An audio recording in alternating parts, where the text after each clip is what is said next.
Hello student, पिछली बार हमने वचन के अंदर देखा था कि वचन का भेद क्या है, वचन की परिभाषा क्या है। एक वचन में से बहुवचन बनाते हुए हमने देखा था।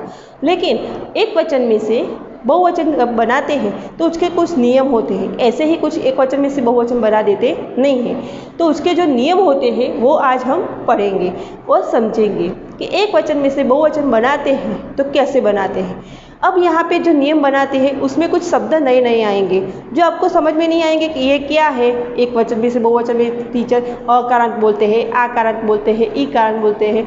ये नए नए शब्द आपके अंदर समझ में नहीं आते। लेकिन आज मैं वो शब्द के साथ साथ आपको समझाऊंगी कि क्या अकारांत है और क्या ईकारांत है। ठीक है। अब यहाँ पे देखें कि एक वचन से बहुवचन बनाने के नियम। पहला नियम है कि जब आकारांत के पुल्लिंग शब्दों में आ की जगह पर ए लगा दिया जाता है। अब यहाँ पे देखो आया शब्द आकारांत। आकारांत यानी कि जो शब्द होता है उसके अंत में आ बोला जाता है। जैसे कि यहाँ पे है जूता, तो जूता में क्या होता है कि शब्द के अंत में जो बोला जाता है आ, जूता, तो वो जो होता है वो कहलाता है आकारांत। तो जो आकारांत के पुल्लिंग शब्द होते हैं, पुल्लिंग और स्त्रीलिंग आपने समझ के आए होंगे, लेकिन फिर भी मैं आपको बता देती हूँ कि पुल्लिंग किसे कहते हैं। जिस शब्द को आप कैसा प्रश्न पूछेंगे और आपको आंसर मिलता है तो वो पुल्लिंग में आता है, और जिस शब्द को आप कैसी प्रश्न पूछेंगे और जो आपको उत्तर मिलता है उससे वो आएगा स्त्रीलिंग में। जैसे कि जूता, जूता कैसा, जूता कैसी बोलते हैं, नहीं बोलते। तारा कैसा, तारा कैसी बोलते हैं, नहीं। तो जूता कैसा, तो वो हुआ पुल्लिंग शब्द और हुआ आकारांत, लास्ट में बोला जाता है आ। तो जूता का हुआ जूते, तो आ की जगह पर हमने क्या लगा दिया, ए लगा दिया। समझ में आया? ओके। तो जूता, तो जूता का हुआ जूते। इस तरह से तारा का हुआ तारे। लड़का, लड़का का हुआ लड़के। जब हमने पहले वीडियो में देखा था तो लड़का का मैंने लड़के का लिखा था, तो आपको आपने सोचा होगा कि लड़का का लड़के क्यों हुआ, लड़कों क्यों नहीं हुआ ना। लड़का का लड़के इस कारण नहीं हुआ कि ये नियम है व्याकरण के अंदर कि जब आकारांत का पुल्लिंग शब्द होता है तो उसमें जब आ होता है वो आ का उसका हो जाता है ए, और उस पर कोई बिंदी लगती नहीं है। घोड़ा, तो घोड़ा का हुआ घोड़े। बेटा, बेटा का हुआ बेटे। मुर्गा, मुर्गा का हुआ मुर्गे।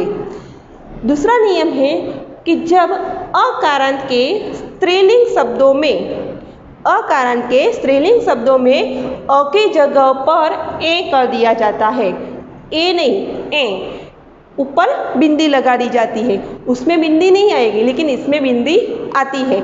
और क्या है, अकारांत है।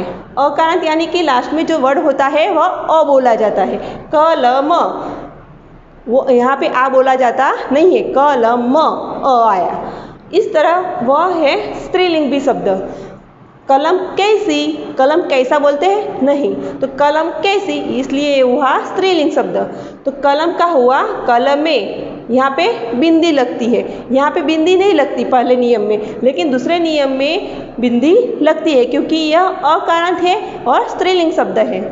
बात का हुआ बातें, रात का हुआ रातें, आँख का आँखें, पुस्तक का पुस्तकें, किताब का किताबें। इस तरह एक वचन में से बहुवचन करते हैं तो अ का हो गया ए, अ पे ए पे बिंदी लगती है।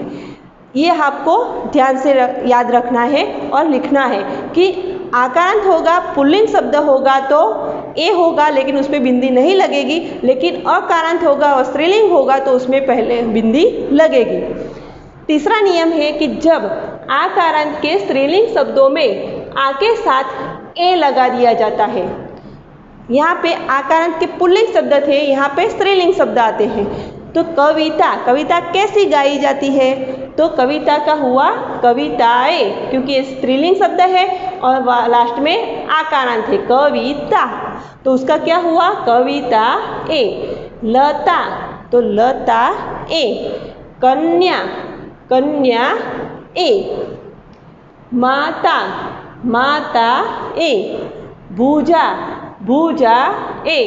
पत्रिका, पत्रिका ए। इस तरह आकारांत और स्त्रीलिंग शब्द होते हैं तो उसमें आ के साथ साथ वहाँ पे ए लगा दिया जाता है, चंद्रबिंदी वाला।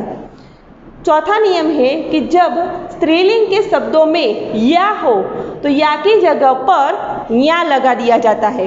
या का क्या हो जाएगा? या, चंद्रबिंदी वाला। तो बिंदिया, बिंदिया का क्या हुआ? बिंदी या। यहाँ पे चंद्रबिंदी आ गई। चिड़िया, तो चिड़िया का क्या हुआ? चिड़िया। दिबिया, तो दिबिया का हुआ? दिबिया। गुड़िया, तो गुड़िया का हुआ? गुड़िया। बुधिया, बुधिया का हुआ? बुढ़िया। चूहिया, चूहिया। इस तरह से बहुवचन करते हैं तो या का हो गया या, स्त्रीलिंग के शब्द हो तब। जब ईकारांत और ईकारांत के स्त्रीलिंग शब्दों को न्या लगाकर ई को, बड़े ई को छोटी ई बना दिया जाता है। ईकारांत और ईकारांत ह्रस्वई भी हो या दीर्घई भी हो, लेकिन वो स्त्रीलिंग शब्द हो तो लास्ट में या लगा दिया जाता है, और जो बड़ी ई हो तो उसको छोटी ई में परिवर्तित कर दिया जाता है। लेकिन छोटी ई हो तो उसमें कुछ फेरफार होता नहीं है, उसमें कुछ बदलाव नहीं आता। जैसे कि नीति, तो नीति का हो गया नीति या। गति, तो गति या। रीति, रीतिया। यहाँ पे देखें तो सारे के ती है, लेकिन यहाँ पे वहाँ पे ह्रस्वई लिखी हुई है, छोटी ई है, तो उसमें कुछ परिवर्तन होगा नहीं, उसमें कुछ बदलाव नहीं आएगा, वैसे की वैसे ही रहेगी, और लास्ट में हम या लगा देंगे। लेकिन यहाँ पे देखें तो नारी, तो नारी का हो गया, कहते हैं नारिया, लेकिन यहाँ पे जो बड़ी ई है उसको हम छोटी ई में परिवर्तन करेंगे और फिर या शब्द लगाएंगे। उस तरह से थाली, तो यहाँ पे बड़ी ई को छोटी ई बना देंगे, थाली या। नदी, तो नदी या। तो इस तरह से आपको ध्यान रखना है कि जब बहुवचन होता है तो हमको बड़ी ई में से छोटी ई लगाकर या लगा देना है, ठीक है। अब छठा जो नियम है वह है जब उकारांत और उकारांत की जगह पर ए कर दिया जाता है और उ को उ में बदल दिया जाता है। यानी कि जो उकारांत होता है, छोटा उ हो या बड़ा उ हो, लेकिन उसकी जगह पर हम ए कर देंगे उसके साथ में, और जो बड़ा उ होगा तो वह छोटा उ बन जाता है। जैसे कि वस्तु, तो यहाँ पे छोटा उ है तो छोटे का छोटा ही रहेगा, उसमें कुछ परिवर्तन होगा नहीं, उसमें कुछ बदलाव नहीं आएगा, और वह वैसे का वैसा रहेगा उ, और लास्ट में ए लगा दिया जाता है। तो वस्तु का हो गया वस्तु ए, बहुवचन में क्या हुआ? वस्तु का वस्तु ए। गेनु, तो गेनु का हुआ गेनु ए। यहाँ पे गेनु में भी ह्रस्व उ है, छोटा उ, तो वह छोटे का छोटा ही रहता है, उसमें कुछ बदलाव नहीं आएगा। धातु, तो धातु का धातु ए। बहु, अब यहाँ पे देखो ये बड़ा उ है, बहु, तो बहु का हुआ बहु ए, यहाँ पे छोटा उ हो गया और लास्ट में लग गया ए। वधु, वधु का हुआ वधु ए। गऊ, देखो यहाँ पे बड़ा उ है तो गऊ का हुआ गऊ ए।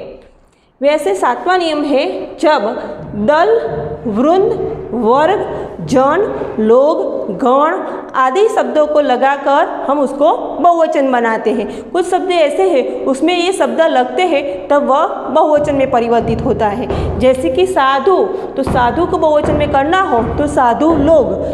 बालक, बालक गण।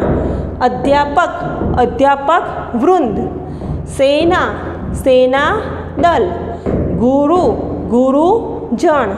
मित्र, मित्र वर्ग। यानी कि लोग, गण, वृंद, दल, जन, वर्ग आदि शब्दों को हम लगाते हैं तो उसमें बहुवचन बन जाता है। अब ऐसा कुछ है कि कुछ अपवाद के शब्द होते हैं, जैसे कि जब एक वचन और बहुवचन दोनों में शब्द एक समान होते हैं, जो आठवां नियम है, तो उसमें एक वचन कहो या बहुवचन कहो, दोनों में समान एक शब्द आता है। जैसे कि राजा, तो राजा का बहुवचन करना हो तो राजा ही आएगा, लेकिन आगे पीछे विशेषण हो या उसकी क्रिया के आधार पर हम कह सकते हैं कि ये बहुवचन में राजा है या एक वचन में है। तो राजा का राजा ही रहता है, नेता का नेता ही बहुवचन होता है, पिता का पिता, चाचा का चाचा, क्षमा का क्षमा, प्रेम का प्रेम, उसमें कुछ बदलाव आता नहीं है। वह शब्द का कोई बहुवचन होता नहीं है, वैसे का वैसा रहेगा। 9वां नंबर का जो नियम है वह है जब शब्दों को 2 बार प्रयोग किया जाता है तब बहुवचन बनता है। जैसे कि भाई शब्द है वह एक वचन में है, लेकिन भाई भाई, हम भाई भाई हैं तो बहुवचन हो गया, और भाई भाई 2 बार प्रयोग करके एक शब्द का वह बहुवचन में परिवर्तित किया जाता है। बहन बहन बहन, हम बहन बहन साथ में रहती है, इस तरह से वह बहुवचन में परिवर्तित किया जाता है। गांव गांव, गांव गांव में हरियाली छाई हुई है, तो एक गांव नहीं अनेक गांव। तो यहाँ पे बहुवचन करने के लिए एक शब्द को 2 बार प्रयोग करके उसको बहुवचन में परिवर्तित करते हैं। शहर, तो शहर शहर, इस तरह से वह बहुवचन में आता है। 10वां नियम है कुछ शब्द नित्य एक वचन में ही होते हैं। हमको लगता है कि वह बहुवचन है, लेकिन हमेशा वह शब्द वह एक वचन में ही रहते हैं। जैसे कि जनता, सामान, सामग्री, सोना, क्रोध, छाया, जल, पानी, हवा, आग, दूध आदि, ये जो शब्द है नित्य हमेशा एक वचन में ही रहेंगे। अगर हम देखें कि जनता में बहुत सारे लोग आते हैं, लेकिन जनता एक व्यक्ति से भी बनती है, बहुत व्यक्ति से भी बनती है, लेकिन हम एक व्यक्ति को भी जनता कहेंगे, बहुत सारे व्यक्ति को भी जनता कहेंगे, लेकिन शब्द जो है वह हमेशा एक वचन में ही आता है। कुछ शब्द सदैव बहुवचन में ही प्रयुक्त होते हैं, कुछ ऐसे शब्द होते हैं जो हमेशा प्रायः ही वह बहुवचन में प्रयोग होते हैं। जैसे कि प्राण, दर्शन, होश, हस्ताक्षर, रोम, बाल, समाचार, केस आदि, इसमें भी बहुत सारे होते हैं, लेकिन वह बहुवचन में ही होते हैं। हम प्राण को प्राणों नहीं कह सकते कि या प्राणे नहीं कह सकते, वह बहुवचन में ही होता है शब्द प्राण, उसका कोई एक वचन या बहुवचन होता नहीं है।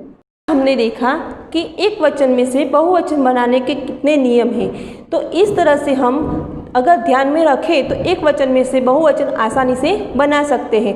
आपको यह नियम रटने हैं, नोट डाउन करने हैं। अगर समझ में नहीं आता तो जब लाइव वीडियो हो तो आप हमसे क्वेरी सॉल्व करेंगे। Thank you.